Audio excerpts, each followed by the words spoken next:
नमस्कार दोस्त। तो कैसे हैं? उम्मीद करते हैं कि आप अच्छे होंगे, मस्त होंगे, तंदुरुस्त होंगे और अपनी पढ़ाई में पूरी तरह से एकदम व्यस्त होंगे। तो आज जो है हम लोग इस वीडियो में है प्रश्नावली क्लास 10th का है, प्रश्नावली 1.3 का में जो दिया रहता है कि सिद्ध कीजिए कि √5 एक अपरिमेय संख्या है। समझिए कि ये बोर्ड का जो है एकदम दुलरुआ क्वेश्चन है, हर साल आता है और इस बार भी आएगा। तो ये वीडियो सभी विद्यार्थियों के लिए बेहद जरूरी है, क्योंकि इस प्रश्नावली से लगभग देखा जाए तो 5 नंबर तक ले क्वेश्चन पूछ लेता है। कुछ क्वेश्चन ऑब्जेक्टिव में पूछ लेता है और इसको सिद्ध करने के लिए तो देता ही देता है, हर साल की बात है। तो इसलिए बोला है कि ये बोर्ड का जो है दुलरुआ क्वेश्चन है, आपको इसको सीख कर ही जाना चाहिए। जैसे कि इस बार जो विद्यार्थी एग्जाम देने वाले हैं उसके लिए भी है, और ये अब जो अपने पढ़ाई को स्टार्टिंग किए हैं उन सभी विद्यार्थियों के लिए भी ये है। तो आइए हम इसको सिद्ध कैसे करते हैं और सिद्ध करने के क्या तरीका होता है, उन तरीकों के आज बारे में हम लोग जानेंगे और जानकर तब इसको हम लोग सीख जाएंगे और सीख कर इसको अपने आप में रख लेंगे। ठीक है, तो आइए हम इसको सिद्ध करते हैं। लिखा है कि सिद्ध कीजिए कि √5 जो है, √5 एक कौन संख्या है? अपरिमेय संख्या है। तो इसको सिद्ध करना है। तो सिद्ध करने के लिए हम लोग क्या करते हैं, जब कोई इसके बारे में नहीं पता है तो हम लोग मान लेते हैं। तो मान के बनाएंगे इसको, तो कहेंगे माना कि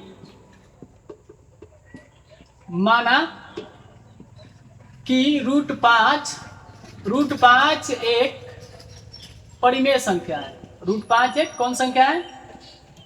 परिमेय संख्या है। √5 एक परिमेय संख्या है। ठीक है, यदि हम इसको मान लिए कि √5 जो है एक परिमेय संख्या है, तो इसे हम p/q के रूप में तो लिख सकते हैं। तो इसे हम p/q के रूप में लिख लेंगे, यानी लिख सकते हैं यहाँ पर कि √5 बराबर p/q, जहां p और q सह-अभाज्य संख्या है। सह-अभाज्य संख्या है,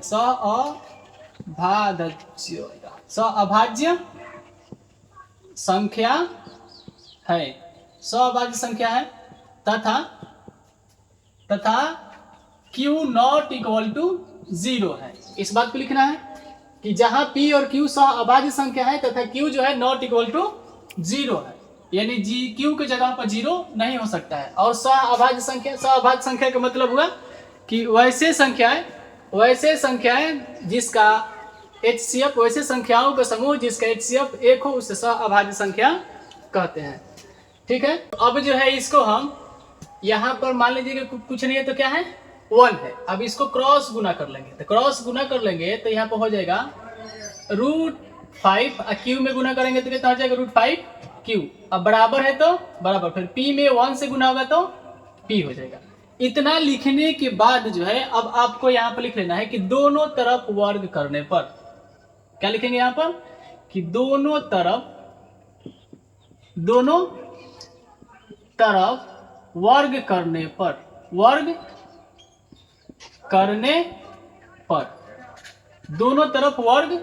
करने पर, क्योंकि हम लोग जानते हैं कि किसी भी इक्वेशन के दोनों साइड में किसी भी संख्याओं से जोड़ घटाव गुना भाग करते हैं तो मान में कोई परिवर्तन नहीं होता है। तो यहाँ पर लिखेंगे कि दोनों तरफ वर्ग करने पर। अब दोनों तरफ वर्ग करेंगे तो यहाँ पर लिखेंगे कि √5q का होल स्क्वायर हो जाएगा यहाँ पर, बराबर इधर p का स्क्वायर हो जाएगा। ठीक है, अब √5q का स्क्वायर है। अब √5q का स्क्वायर करेंगे तो यहाँ पर क्या आएगा? √5 का स्क्वायर का जगह यहाँ पर 5 हो जाएगा, q का स्क्वायर q स्क्वायर हो जाएगा और बराबर p स्क्वायर। बात जो है इसको समझना है, विद्यार्थी जो है यहीं पर आके अटक जा रहे हैं और इसी बात को उन विद्यार्थियों को समझ में जल्दी नहीं आ रहा है। तो हमको यहाँ पर फोकस करने के इसके बदले में यहाँ पर ये आया तो कैसे आया। जैसे यहाँ पर देखिए, यहाँ पर समझाते हैं आपको, ये √5 है और q है और यहाँ पर स्क्वायर है। तो ये जो स्क्वायर है ये दोनों के लिए होता है। ये स्क्वायर किसके लिए होता है? दोनों के लिए होता है। तो यहाँ पर कहेंगे कि √5 जो है कै गो है? √5q 2 गो है। तो √5q लिख सकते हैं, √5q अगुने √5q।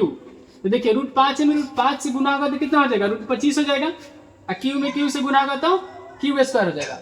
अभी ना तो 5 का स्क्वायर कितना होता है? 5, और q स्क्वायर के q स्क्वायर तो समझिए कि इतना के बदला में हम इसको लिख सकते हैं, यानी 5 का स्क्वायर जो होगा वो 5 होगा और क्यू स्क्वायर के क्यू स्क्वायर होगा। इसीलिए हम यहाँ पर क्या करते हैं, इसको इसके इतना के बदला में इतना को हम लोग लिख सकते हैं। उम्मीद करते हैं कि ये बात आपको समझ में आया होगा। तो इसको मिटा देते हैं। तो यहाँ पर ये लिख दिया है। अब यहाँ पर हम करेंगे क्या, तो यहाँ पर हम देख रहे हैं कि ये 5 जो है 5 बराबर की इधर आ जाएगा तो क्या हो जाएगा भाग में।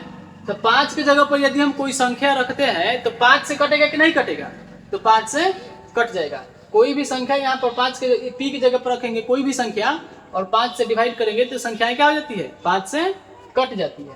तो यहाँ पर लिखेंगे हम कि चूंकि पी स्क्वायर जो है पी स्क्वायर 5 से विभाजित है, 5 से क्या है विभाजित है, यानी पी 5 जो है पी स्क्वायर को क्या कर देगा, काट देगा। तो इसीलिए हम यहाँ पर लिख सकते हैं कि इसीलिए p जो है p 5 से भी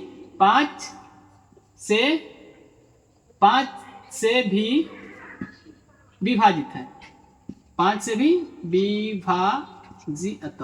विभाजित है। यानी इस बात को समझिए कि p की जगह पर हम यदि कोई भी संख्या रखते हैं, कोई भी संख्या रखेंगे तो 5 आके p को क्या कर देगा, काट सकता है।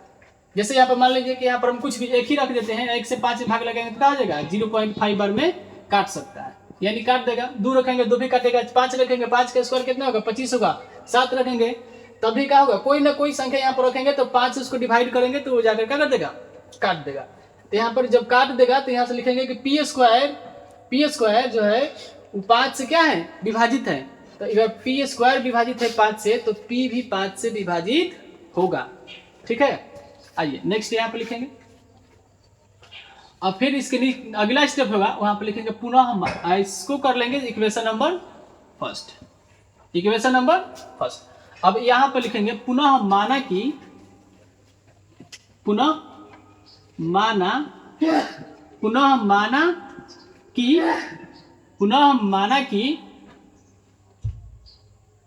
p बराबर 5, पुनः माना कि p बराबर 5।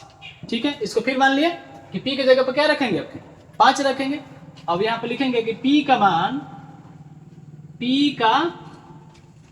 मान समीकरण 1 में रखने पर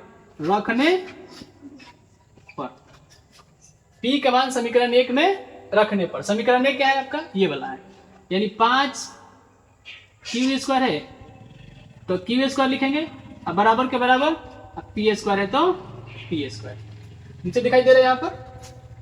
आगे तो इसको आगे बढ़ा लेंगे तो देखिए 5 के तो 5 को 5 रखेंगे यहाँ पर, 5 के 5 क्यू स्क्वायर के क्यू स्क्वायर, अब बराबर के बराबर। पी के जगह पर क्या रखना है, तो पी के जगह पर हमें 5 रखना है, तो पी के जगह पर 5 रखेंगे। लेकिन यहाँ पे देख रहे हैं कि पी का स्क्वायर है तो 5 का भी स्क्वायर होगा। अब फिर नेक्स्ट आगे बढ़िए यहाँ पर, तो लिखिए 5 के 5 क्यू स्क्वायर के क्यू स्क्वायर, अब बराबर 5 का स्क्वायर क्या होता है, तो 25 होता है, तो लिख लेंगे 25। बोलिए 5 से 25 कटेगा कि नहीं कटेगा, तो कट जाएगा। कितने बार में कटेगा, तो 5 बार में कट जाएगा। यानी यहाँ पे लिख सकते हैं कि क्यू स्क्वायर बराबर कितना 5, क्यू स्क्वायर बराबर 5। अब फिर यहाँ पर देखिए यही वाला कंडीशन यहाँ पर लगाएंगे, तो बोलिए अब क्यू की जगह पर कोई भी संख्या रखेंगे तो संख्या 5 से विभाजित होगा कि नहीं होगा, तो 5 से विभाजित, क्योंकि क्यू स्क्वायर 5 के बराबर है, क्यू स्क्वायर 5 के बराबर है, तो क्यू की जगह पर कोई भी संख्या रखेंगे उसका स्क्वायर करेंगे तो 5 से क्या हो जाएगा, विभाजित हो जाएगा। तो फिर यही वाला कॉन्सेप्ट यहाँ पर लिखेंगे कि चूंकि क्यू स्क्वायर 5 से विभाजित है, 5 से विभाजित है, इसीलिए क्यू भी 5 से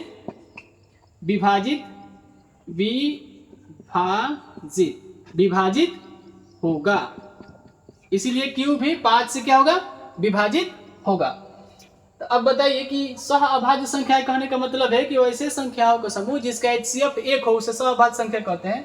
लेकिन ये जो 5 जो है, ये 5 तो P को भी काट रहा है और 5 Q को भी काट रहा है, इसका मतलब इसका HCF 5 होगा। तो हमारा मानना क्या है कि गलत है कि P और Q सह अभाज्य संख्या है। तो एकदम ये बात क्या है, गलत है। तो यहाँ पर लिखेंगे अतः हमारा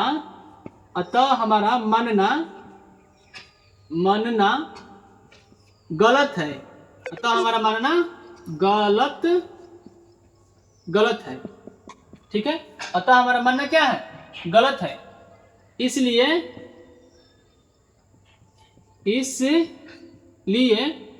√5 एक अपरिमेय